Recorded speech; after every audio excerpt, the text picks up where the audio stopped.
Welcome to Your Aha Life. I'm your host, Dr. Tonya Harris Cornelius. The Aha Life is a life of more joy, more purpose, and more fulfillment. Through these episodes, I will bring you stories of insight and inspiration to help you live the life that you dream about, the life that you are meant to live, your Aha Life. Enjoy the episode.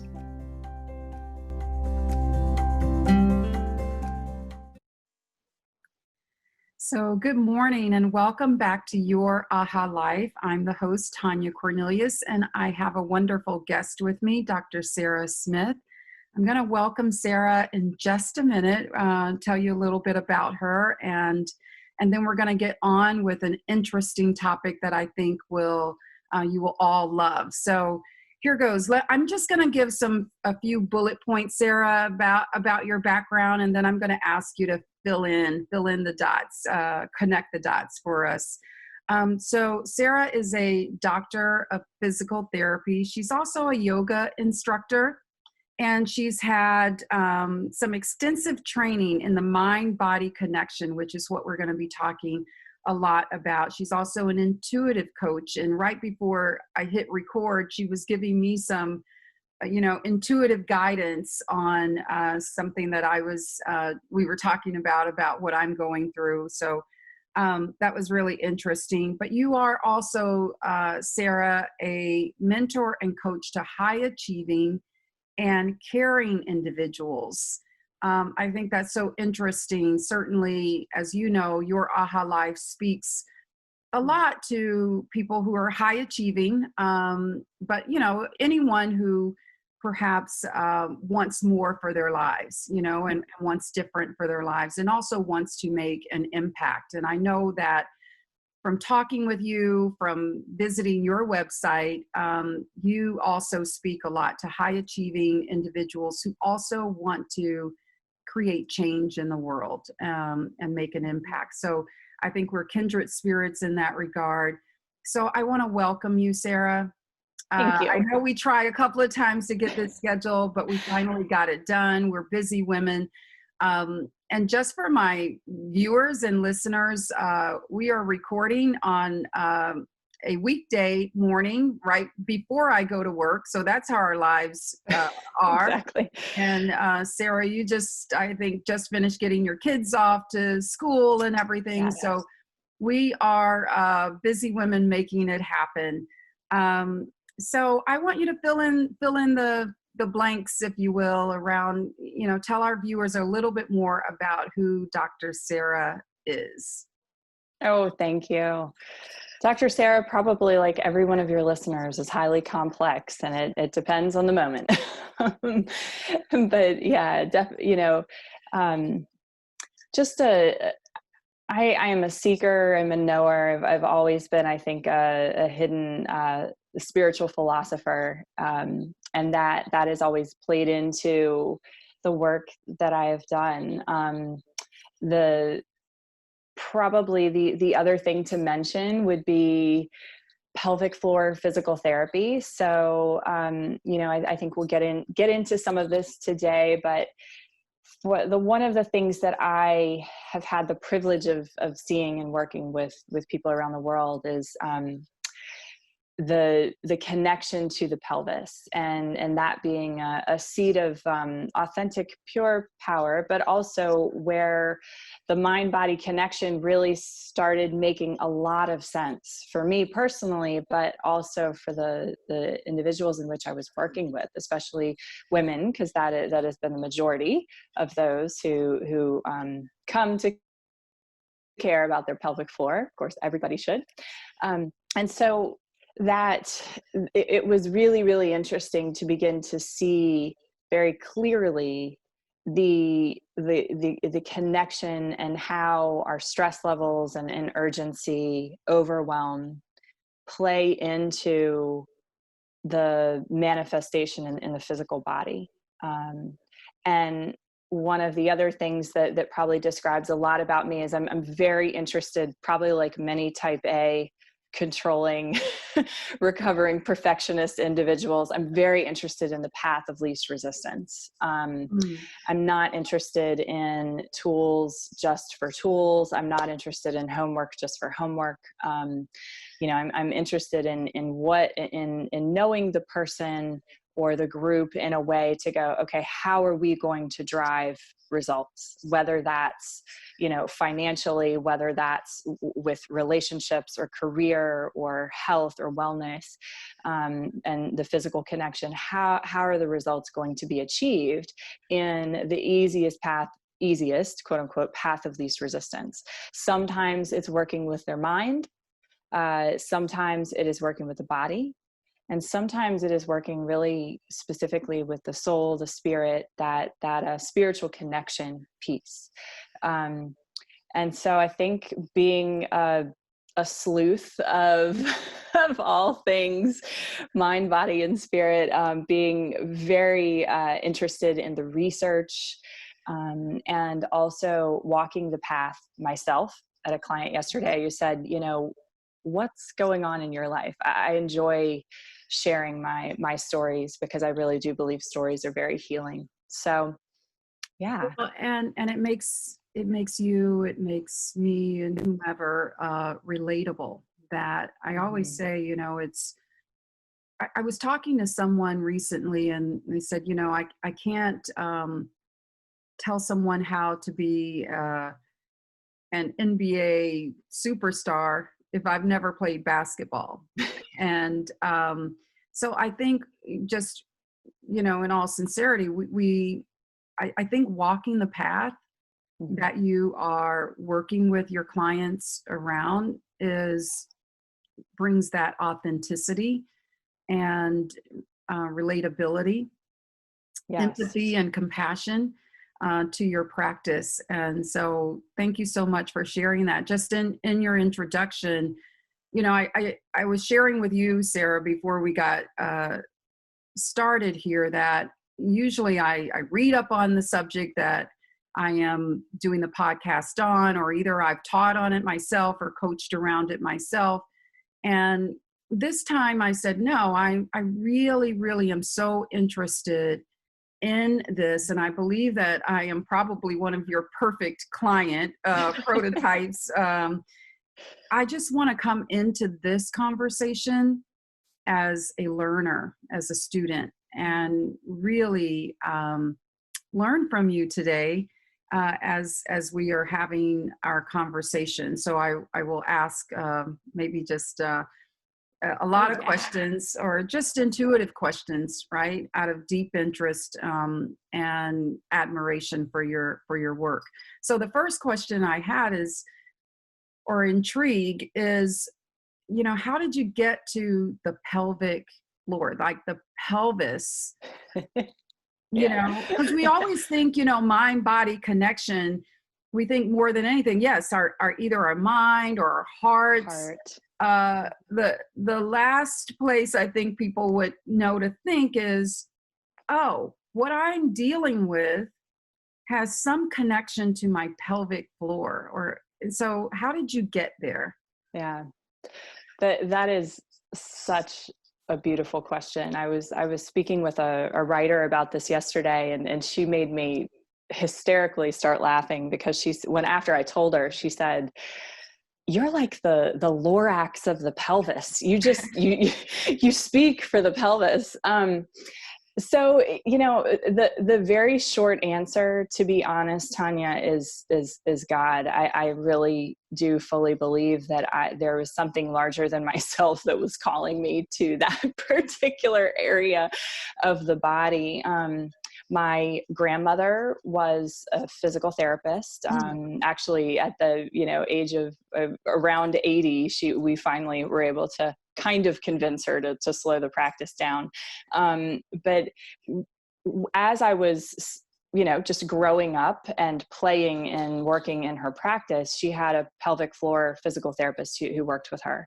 And at that time, it was required to have somebody in the room with you. So at a very, what I would consider young age, I was just very in tune and getting the opportunity, but also in tune with like, wow, these are not just your typical shoulder or hip people or neck, neck or Yeah. chronic back. Like there's something different about this. It was very intriguing to me. And I couldn't really put a lot of words in it, but I've always been drawn to things that are challenging and complicated. I have many of my friends who are like, it's nice to have something that's not complicated sometimes, but I Yeah. love a good challenge. So I think that was a piece of it too. Anyway, fast forward, I was, at that time, as I was going through my doctorate studies, all of my internships were aligned with doing hands-on energetic physical therapy. Like I really wanted to be a manual physical therapist. I wanted to work with the tissues and the fascia and the muscles of the body. And all of the people that I was, lucky enough to cherry pick to be my leaders also either were pelvic floor therapists or had pelvic floor therapists in with them. So it just became, I had to be exposed because they made me, I was kind of at their beck and call. And I was very thankful for that. Then when we moved over to the Eastern Shore of Virginia, I come from a long line of, family members in the medical community and also entrepreneurs. And so I like to, and I was an only child. So I like to niche. I like to be the one doing something. And so where I was going, I knew that it was a need. But to be honest with you, probably because of my own insecurities with my body, and especially with that part of my body, and just life, I when push came to shove and the opportunity really randomly presented it to me to start my own business as a pelvic floor physical therapist. I had a yoga business, but not pelvic floor therapy yet. I was terrified. I was like, I didn't want to be a gynecologist. I don't know if I could do this. Where I chose to study, to learn, because I'm one of those, if I'm contemplating something, I'm going to go after it. I'm going to immerse myself in it and see what I think, and then I'll make a decision. So the place where I went was in Norfolk, Virginia, where there's a lot of, tons of military activity going on around there. And so at that clinic, about 50% of their population were young males. And it takes, if you are an empathetic person, as I am, it was eye-opening to be like, these people are doing incredible, masculine, intensely strong tasks, yet they have to come in here in one of the most vulnerable situations that they could never want to be in. And women, and women too. I mean, it doesn't matter. It's challenging to walk in the room and to ask for that sort of help. We want that part of our body to just function. It's supposed to. And when it doesn't, it creates massive amounts of shame and questioning and just issue. It affects every issue in life. So anyway, experiencing that, and kind of putting myself in that person's shoes, I basically kind of did one of those come to Jesus moments of like, well, you can get your big girl panties on and help some people get over it. Little did I know that then, I was pregnant at the time, when our son was born, our oldest son.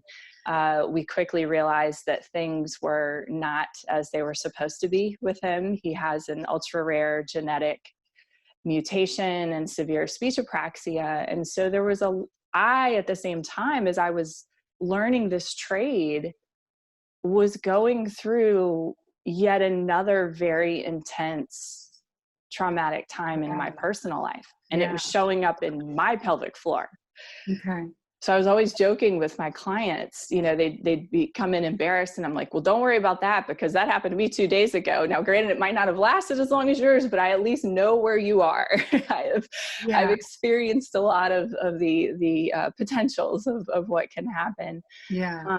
So that's the long breadth of why the pelvis. And then as I got into that body of work, just to close all this long dissertation out, as I got into that body of work, I just, the mind was so much in there. I got to the point, Tonya, where I knew that I was talking about the path of least resistance. For a lot of times, if you weren't tapping into their parasympathetic nervous system, how to calm them down, how to release the urgency, the stress, then the physical symptoms weren't really changing. And I'm interested in lasting lifestyle changes. I'm not interested in the type of body work where somebody feels better when they leave the office and then 3 days later they're in the same situation. That is of no pat on the back to me. I'm interested when I meet somebody 5 years down the road and they go, you changed my life.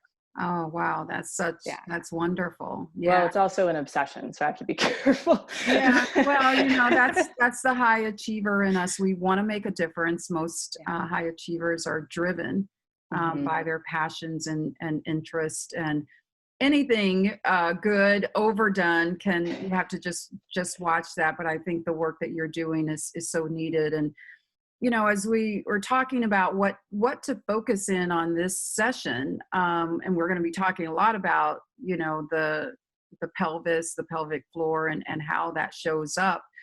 But we talked about how urgency and overwhelm actually shows up in that mind-body connection.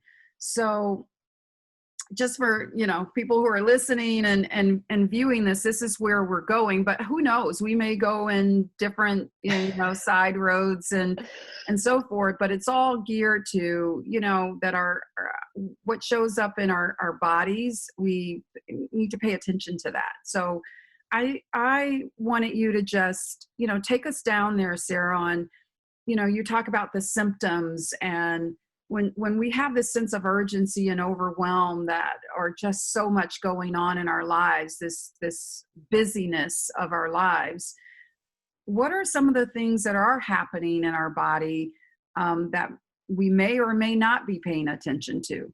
Mm-hmm. Wonderful question. I think the pelvis, and I may be biased, but it's actually one of the first places where you'll see it show up, but it's also where nobody knows to think about. It can show up as constipation. It can show up as going back and forth from, like irritable bowel syndrome, but sometimes it's not a true diagnosis of that yet. It's just, you might have loose stools and then kind of be bouncing back and forth from constipation. The other one is, urgency and urge incontinence. So urge incontinence is where you may feel like you need to go. I call it push the old lady out of the way syndrome, because if you've ever had to go really bad, if there was somebody precious in front of you, you would be moving them aside so you can beeline it quickly.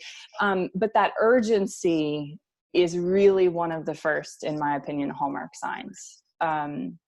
It also shows up as tension in any piece of the muscular system. So some people are more prone to the shoulders, but interestingly, even for women, if you're carrying tension in your shoulders, you're carrying tension in the pelvic floor. And when you're carrying tension in the pelvic floor, it's usually because of the neurologic connection, it's creating some urgency in the bladder. And so the bladder is a muscle. And if think about stress, a lot of times we're eating on the go, we're traveling around, we just kind of are at the mercy of what we're ingesting. There's lots of coffee or caffeinated drinks. We're not really quite watering everything down. And so the bladder lining is very sensitive to that. And so if something comes in it that it doesn't like, mixed with just the urgency of living, and then you get it's called sympathetic input from the autonomic nervous system, that bladder is just going to want to let things out quickly. Mm-hmm. So urgency means you just have to get to the bathroom quickly. Urgent incontinence means there's a little whoopsies as you're trying to get there. And that may be a drop, or that may be, you lose all of the contents before you get to the bathroom. Mm-hmm. But urgency shows up a lot, and coffee, not to pick on it, but there's and sodas, for example, there's things in our diet that are very acidic, and it doesn't work well with the pH of the bladder. So that shows up. There's a wonderful book called the Headache in the Pelvis. And so, like I was mentioning, if you carry tension in your jaw, like I did for years, and in high school and college, a lot of tension in the jaw or tension in the neck. If one area is irritated, then usually the pelvic floor is also tense. If we've ever heard the phrase, pardon my language, but tight ass, that usually describes pelvic floor muscles as well, because we're in this chronic state of, oh no, the anvil is about to drop. Mm-hmm. If I don't get one to-do done, then this is going to drop. Mm-hmm. So let's say someone is feeling overwhelmed. Let's just say hypothetically. Just hypothetically, yeah. Someone is feeling overwhelmed. And I don't even know how to ask this question, to be honest, but if you're feeling overwhelmed because you're looking at your to-do list, you're looking at the things that are on your plate to face today or this week or whatever, and you start to feel, oh my God, I just have so much going on. Mm-hmm. Yeah, you're saying that, I guess what you're saying is that shows up not just in your mind, like, oh yeah, I got all those things running through my mind, but it's also showing up in the pelvis. Yeah. And right? Physiologically, yes, throughout the body, because, the autonomic nervous system was set up as our, survival nervous system, but also the nervous system that runs our internal organs. And if our internal organs aren't running, at least the majority of them, then we're not here in the flesh. And so but the issue is that the system was designed not for these constant daily minute, what are technically minute things that are very bothersome to us now, like for example blue light and TV, or the constant, the email dings, the text dings, the social dings, whatever else is coming through. And so our systems in general are the sympathetic nervous system, the fight or flight part of the nervous system is activated much more intensely and more chronically. So you'll see like adrenal fatigue is a big deal. So, I mean, it shows up in our blood pressure. It shows up in just the amount of strain and pressure that we have in our system. Prolapse, or about 60% of women in general, and they think that number is very low, experience prolapse. And a lot of that symbolically or from the body is intense pressure. It's coming from career. It's coming from ourselves. It's coming from those that we've conditioned around us. Now, again, you and I were talking about this the other day, saying just, we'll take away all the pressure might sound neat in theory, but really that then would not really amount to a person living their legacy. It's more, how do you manage the pressure? Mental, physical, all of that. Yes. So it shows up in the pelvis. It can show up in prolapse, meaning when you say prolapse, I just want to make sure that I and who's listening and viewing us will know what is that? What do you mean? What is that?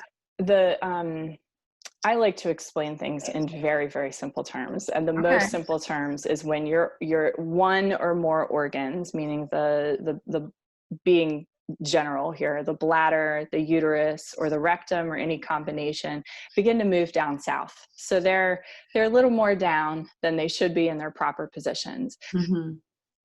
That can contribute to urgency. It can contribute to not able to empty. fully, bowel or bladder. It can also contribute to incontinence. Okay. And so, like I said, I was seeing a lot of times this interesting connection of people that were experiencing prolapse symptoms, and they had a lot of pressure in, air quotes, in their life. Yeah. Another fact that has always fascinated me and now makes so much more sense, one of the highest rates of young female incontinence, like stress incontinence, meaning, you cough, you sneeze, you laugh, you lift, and Yes. you have a little whoopsies. One of the groups of young women that have the highest rates of that are female athletes. Mm. And one would think, right, I had the opportunity of working with an Olympic athlete, one would think they have rock solid pelvic floors and cores. You would think that. Yeah. But Yeah. when you step back and you look at the whole pressure, they're living a whole picture. They're living in a world of very intense pressure. Yeah. I mean, I can imagine the pressure that is they're constantly feeling that. And you're right. You think that they are perhaps the best, physically fit people in the world. I'm a little distracted because, of course, it's garbage day today. And, oh my God, everything happens. But yeah, so Sara, what do you do? So so now we know, yes, there's this connection that is not just located in your mind or your heart, Yeah. or spiritually, that there is a true physical connection, and it's really kind of in the pelvis is also deeply affected, more than we ever perhaps thought. So now a client comes to you, how do you work with them to address that? Mm-hmm.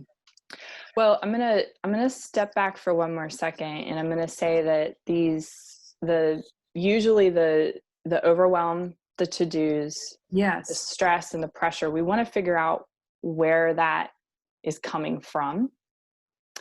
And in general, it's coming from our past beliefs, habits, what we were taught as children, what we have learned habitually works for us. And so, for example, if somebody is used to you producing X document or result by X time, then that then is hooked into the nervous system of like, okay, then this needs to be a repeatable pattern. Mm-hmm.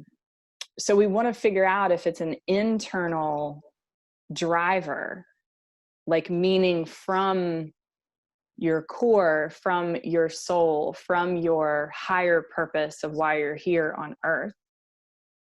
Okay. Or if it's coming from something that's externally driven, meaning I want people to like me, or I want to produce so that I get the pat on the back. It's getting very honest with where the little teeny aspects of the to-do list are coming in. Yeah. It's getting honest. I call it with my clients going down the rabbit hole. I'm like, are you willing to go down the rabbit hole with me for a minute? We want to go I want to take people safely, if they're ready, into the place of their fear. I have a client who, we were doing this recently. His business is he would like to sell this business, but it requires a lot of steps. Well, one would just think, okay, that's a lot of steps. That makes sense. That'll take some time. Interestingly, because of some of the connections that he has within this business, it's not just so simple as doing the steps to sell the business. There's a lot of what ifs that come after that. Well, if you never go down the rabbit hole, then you never really know what it is that you're fearful of, and then talk to the fears. So sometimes it's a lot of that, Tonya. It's a lot of, what's the driver for this? Yeah. A lot of us have a lot of external drivers. We want to be responsible for other people. Like, that's number one, my issue. We want people to like us. That's my number two. We want to fix things. So what I'm very fascinated and interested in, and what I've seen that really works, is to cut through the overwhelm, cut through the stress, is when you get to the core. And for me, it's starting at the pelvis, but it's getting to, like, what am I called in a bigger way to do, so that you can look at the to-do list and be like, okay, these things got to happen. And these are okay. I'm okay. I see the stress and the worry about not getting them done, but life will be okay. I love that you took this step back. And it's not just, okay, let's go find out how you can relieve the pressure on your body. But no, there is a root cause, if you will, to why, of the urgency and the overwhelm. Let's dig in around that first. I love that you went there, because you're right. There's, again, there's either this internal drive and motivation, this sense of purpose, that you're willing to take on a little bit more pressure, air quotes, because this is the work you feel you're here to do. Mm-hmm. And then this very kind of unhealthy external validation, or this image or reputation that you're trying to live up to. And I don't know, for me, because I've walked this journey too, and I always say I'm still walking this journey, is that when it's the external, I think that's when the overwhelm feels bad. So let's play with that. Can we play with that? Yeah. Okay. Because when I feel like it's driven to my purpose, the overwhelm is like, okay, that's just part of, doing the work that you're called. It's a whole different, maybe that's the mental side of it that It is. And let's draw it into the physiologic side too. So let's connect them. Okay. So draw up in your memory, and also in your body, kind of, because our muscles have a memory too, of a situation where you were very externally driven. Maybe there's one right now, but something that's very externally driven. And close your eyes if you need to, but how do you feel in your body as you're thinking about those tasks or that project or that type of pressure? Where does that show up in your body, and what are the words that you would use to describe it? Yeah, where it shows up in my body. I'm feeling like, maybe something in, like, kind of my back, honestly. Mm-hmm. Maybe a little bit here in my shoulders. And how would you describe those? We'll just stick with those for the moment. Oh, tense. I would describe them as tense. The emotional feelings start to come into play of self-doubt. Can I do all of this? How will I look? Mm-hmm. I don't want to let anyone down. I want to be great at this. I'm just really kind of just speaking. Love it. Thank you. Out of what's coming up, not rehearsing it, not trying to filter it or anything. This is just, what I'm feeling at the moment when I think about the tasks that I have to get done. Yeah. So beautiful. Thank you. Thank you. When we're aware of this, okay, so like when you start to notice, gosh, my back is really tensing up, or I'm feeling something in my shoulders, that's awareness. That's step one, because it gives you not just sometimes when our mind we're really living up in our head, we're not even really aware of what the physical body, the little messages it's giving to you. Okay. So now some of your messages, and I love how you so willingly thank you for sharing some of the emotional messages that go along with that. Am I going to be able to get it done?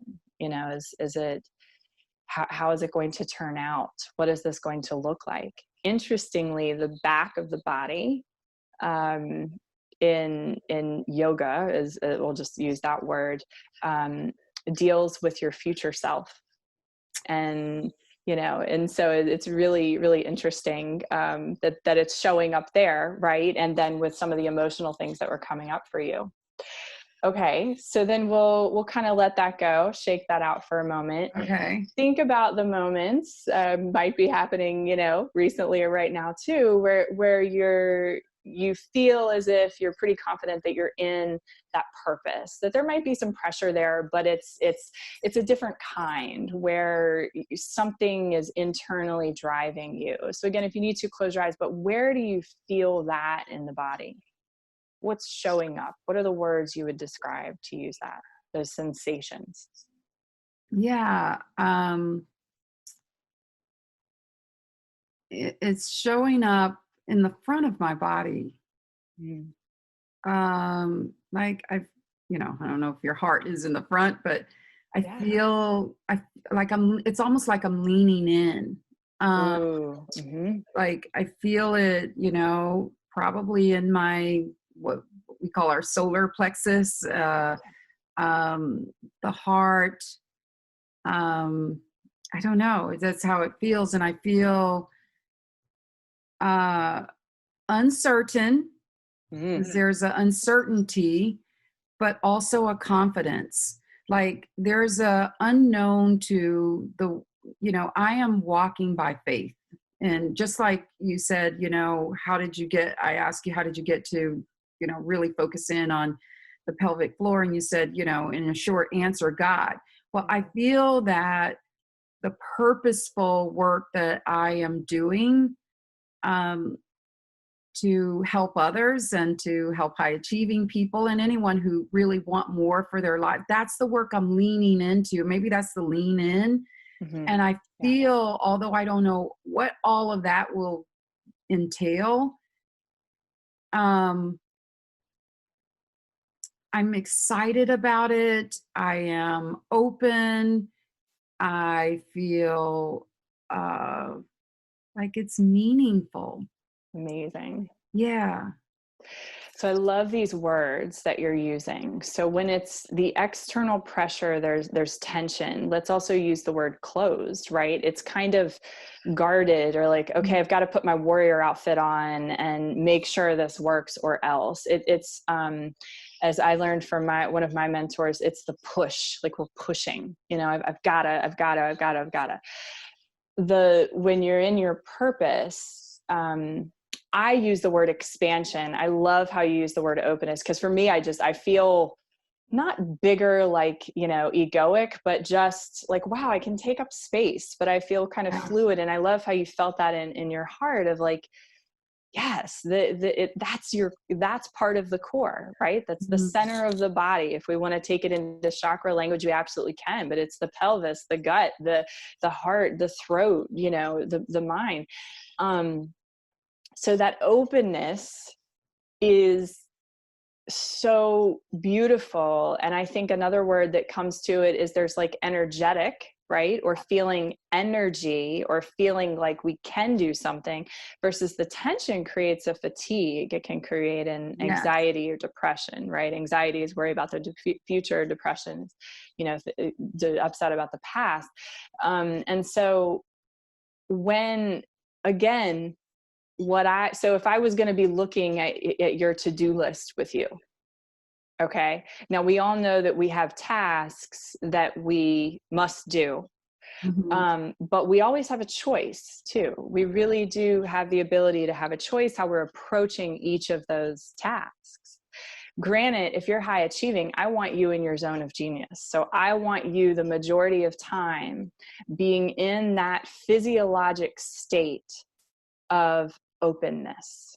That's what I'd want for you, Tonya. And so we would be looking at it from there. And then we want to be aware of when we go into the tension state, and are you able to adjust that? Because a lot of times it's like, yeah, I can, maybe break that particular task down a little bit. I have a lot of clients that I work with, before they go into a big board meeting. Yeah. If they're worried about, they've got high powered results, there's a lot of, people coming to the table with a lot of different agendas. I need them going in that physiologic state of expansion, because that is core confidence, and that demands a certain type of air about you. Yeah. Whereas if you go in with tension, if you've ever looked at, and I'm sure you have, Tonya, some of the posture work that people have done, again, going with the mental, if we go in slightly closed, slightly tensed, and I'm being dramatic right now and how I'm approaching that, it look kind of like a little turtle in a shell, but that does not lend to results. That lends to being eaten by the wolves. So we need to know where we're coming from. Yeah. And we have a choice with that. I love it. I love it. There's so much more we can talk about, but I know we're going to run out of time. What I want to switch to a little bit, and before I go there, I want to talk about core confidence, and I know you have a retreat coming up, so I want to reserve time for that. But I want to give you, is there anything else that you'd like to share, with our listeners on, just approaching this, and what to watch out for, and how do they deal when they are feeling the sense of urgency or overwhelm or busyness in their lives? Anything you share? Yeah. I would say the biggest thing is being aware that you're in that state is so much of I don't like the word battle, but it's so much of the battle, being aware that, like, wow, I'm living all here in my head right now. And it's swirling, and things are moving at an exceptionally fast rate. And then there's also, when we practice awareness, when we practice just being mindful of just that, right? We'll also notice that there's a still small voice in the back of the head that says, this isn't right. This isn't the mountain in which I wanted to be on. And that's the voice we want to then attend to, right? Because, I love visualizations, and it's like, we have all sorts of aspects of our personality. And if we put them at a boardroom table, we cannot have this crazed, person that's running the show with this clipboard and to-do list. Yeah. That's sitting at the head of the table. Meanwhile, the one in the still small voice in the back is going, something's off. We need there to be a little bit more of a shift there. We need both at the table. We need the taskmaster, and we need, I call it the joyful navigator. Love the joyful navigator. Yeah. And so it's beginning as awareness. And if you're aware, then one of the simplest things that then I can suggest is, once you're aware, you have a choice. Every human who loves control and loves to achieve likes choice. We're not a people who like to be backed up in a corner. And when you back us up in a corner, you better watch out. And so, when you have choice, then we're staying in that really authentic place of pure, power and control, which we need that as humans. Yeah. I love the let go stuff, and sure, we need that too, but, like, let's be honest, we need to gather control again of what we need. And so it's then when we have that pure sense of control that we can go, okay, how do I choose to show up in this moment? Yeah. What's going to really, let me get a bird's eye view of what's really going on here, because I'm stuck in the weeds, because I'm stuck all up here. And that then comes physically. If you need to physically practice that, that's just taking your awareness from your head, put it in your feet, put it in your pelvis, put your awareness into your physical body. Yeah. Yeah. And that's the good thing of, whether it's yoga, whether it's meditation or mindfulness, or just, going outside, getting fresh air, and Yeah. breathing deeply in some way can help with that. So Yeah. talk to me for a few minutes about core confidence and what's coming up. So core confidence really is, like I said, kind of my brainchild as far as what it is that I want to be sharing, teaching, inspiring, and leading. That is being aware of the external ways, the external drivers that we're trying to achieve confidence with. And by confidence, that's how we achieve results, right? If we feel confident, we're succeeding. And so I'm interested in core confidence being more of a long burning wick of a candle, Mm. because external confidence takes us like this. External confidence is when, I have had clients who they climb an insanely impressive career ladder or mountain, and they get to the top and they're like, why doesn't this feel good? Yes. This doesn't feel good. And so core confidence is like your compass. It's your roadmap. It's the thing that is going to be driving you. And, I like to approach it not completely from the woo-woo at all, because it's very, very scientifically driven of just how the autonomic nervous system is working. But I do like to bring in some of the spiritual aspects. That's a huge piece of how I work and how it has worked for me. It's and bring in really the meeting somebody where they are. In I loved how you mentioned, for some it's yoga, for some it's getting outside, for some it's taking a deep breath. I don't really give a hoot what it is, but we got to find the thing that works for you, and it has to work fast, right? Because if you're about to make a really challenging call, or have to make a decision, or go into a conversation that you want to act out of love instead of out of disconnection, that's got to happen on a dime. And so the retreats then, as I started getting into retreats because I have been doing silent retreats for a very, very long time. And it's funny when you first do it, it's pretty hard, and it becomes something that you crave, so I'm interested, you've got to have these quick ways to access real pure burning core confidence. And like, what is it? What's the deeper calling? What should I be focusing on now? But those quick things are only quick if you practice them. And I find that when we have a pause, and for a lot of times it can just be 24 hours or a little bit over that. It's nice if it's longer, but let's be honest, sometimes that's not always easy to fit into the schedule. If you have these times where literally you get to just insert yourself somewhere else where it is meaningful. So not just the let's take a vacation for 24 hours, like meaningful, directed, asking the questions, chewing on the concepts, really digging into the depths of yourself.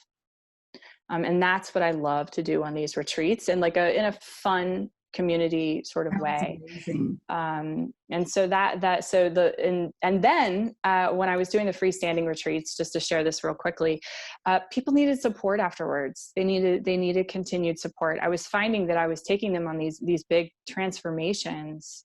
I was opening this box that they were like, yeah.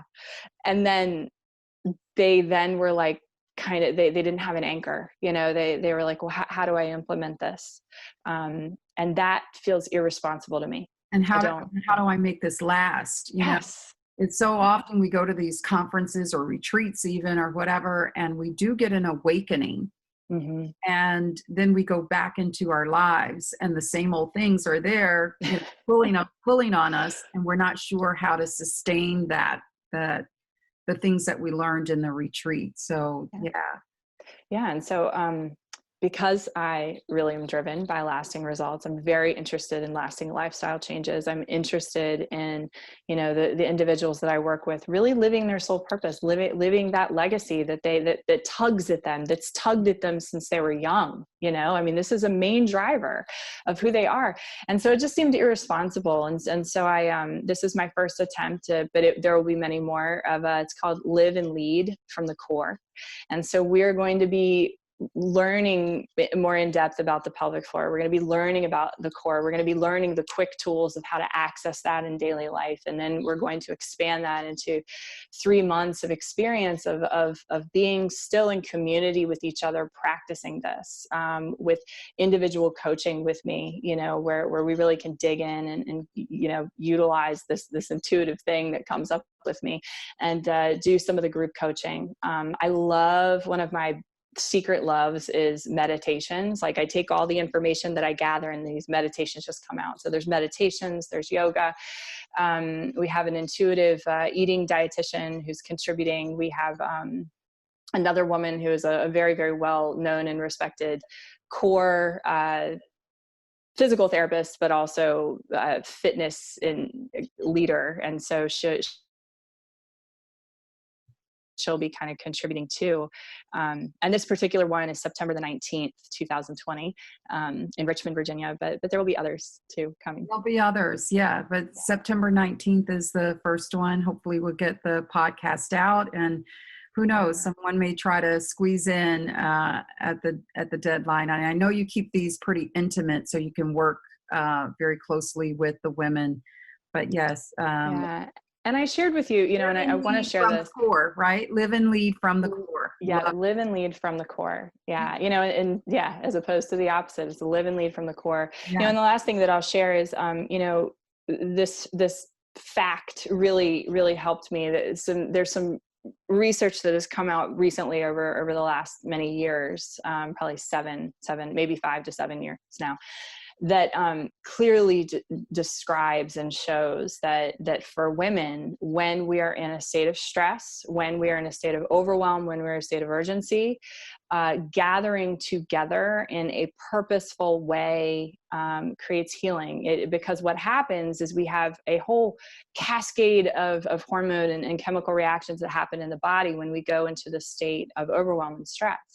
Well, when you gather together, what they've physiologically found is that it lowers all of those hormonal markers.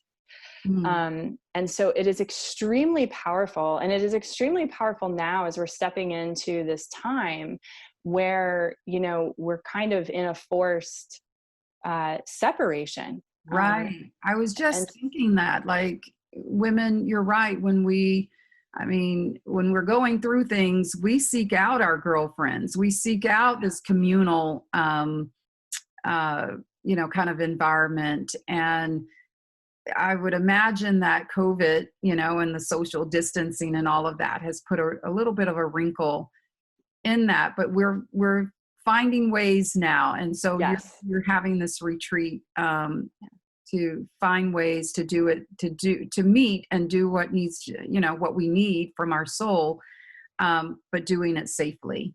Yeah. Yeah. Thank you so much for having me on. I'm so thrilled. I have a question for you. Sure. So this is your aha life, and it's a life of enlightenment, sure, that leads to more joy, purpose, and fulfillment. But I'd love for you to tell me what your aha life means to you and how you are living your aha life. What the aha life means to me is really being authentic, and living in the moment, being aware. It means noticing what's happening. How do I want to show up in this moment?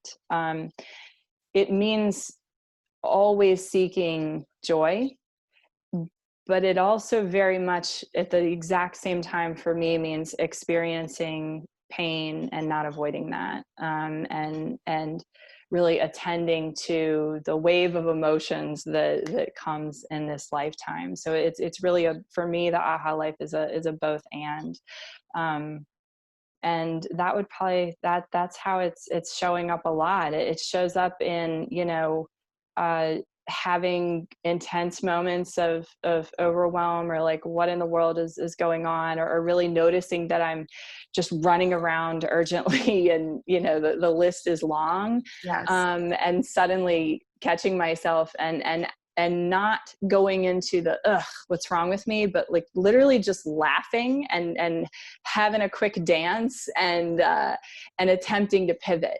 That to me is the aha life. The aha life is connecting with women such as yourself that I love that. It is connecting with my family. It is being outdoors. It is spending time with my husband and just being in meaningful conversation. That's it for me.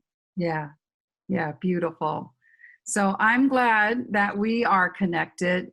You are joy to me. It's such a joy that our friendship is growing, and that I'm learning a lot from you. Hopefully it's mutual, but thank you so much for joining me this morning, Sara, and good luck on the retreat. Yeah. Thank you. Yeah. So much. Thank you. All right. Bye. Bye, Tonya.